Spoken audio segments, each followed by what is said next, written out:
Hello, Victoria. Hi. From Russia to India, what made you so versatile and established your presence here in India? Could you take us through your journey? Honestly, my connection, I'd say, or introduction to India started very, very early on in my childhood. And it's extremely fascinating for me to realize it later on when I was living already here.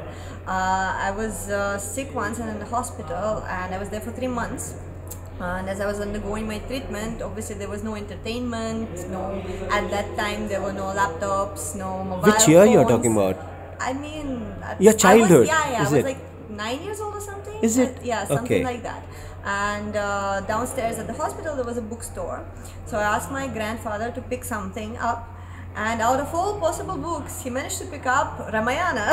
Oh, And I spent 3 months only reading that book through Okay. and through. So I almost memorized the entire Ramayana story. wow. I knew, That's so nice. Yeah, I knew the entire mythology behind it early on. And I mean, then it kind of fizzled out. I started growing up, doing my own thing, eventually arrived to photography. And I worked in I worked in a company that was providing internships abroad, and some of our interns were Indians, so they would come to Russia for internships. We will send our people to India for internships, and I started kind of connecting with the country again. I was talking to all these interns, and they were inviting me over. They said you should definitely come and see the place. So I thought, why not? I picked up an internship myself, and I went initially for a year. And after 2 months of being in Mumbai, I called my parents and I'm like, guys, I think I'm staying to live here. That's nice. It feels like I found my place. So they were obviously shocked, but then somewhere they felt I never really wanted to live in Russia. I did not connect as much. Maybe, just not my place. So in India, I found my home. I felt more connected to this country. That warmth even we receive when we see your work, because knowing about India so much through your work is so surprising for us that even an Indian has never portrayed that. So I'm so happy when I see somebody from abroad coming here and showcasing the Indian audience in a way that it has to be portrayed. Victoria, take us through your story which you would want your style to be recognized, one particular style. Obviously, my photographic style and journey evolved as I grow up. It keeps evolving as I consume more of art and talk to more people. Of course, it's transforming, but the core of it has always been a few things. First one, creativity in whatever possible way. I always try to, one way or the other, push my limits in terms of being creative, and that's been the core of everything I do, not just in photography. And that's something that I think is most important thing for me to be conveying, to be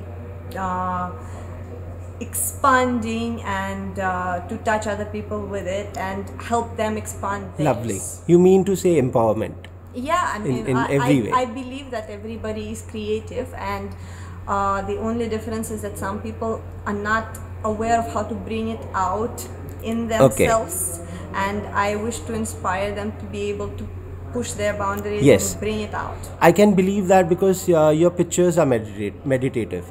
There is a lot of science going behind the production. There's extreme efforts that you take behind creating fantasy. Yeah. So people who have not observed her work, do observe it on Instagram. Her presence is very much on Instagram and YouTube. Victoria, what message would you like to give for students of FAD?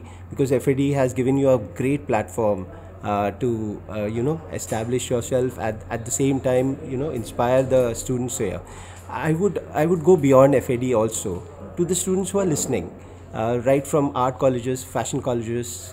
I am a mentor for Thakur College, which I am teaching them digital art and matte painting.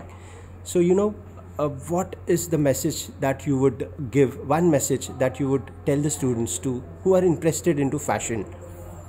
Honestly, it's the same message that I give to all my students, and not just with respect to fashion.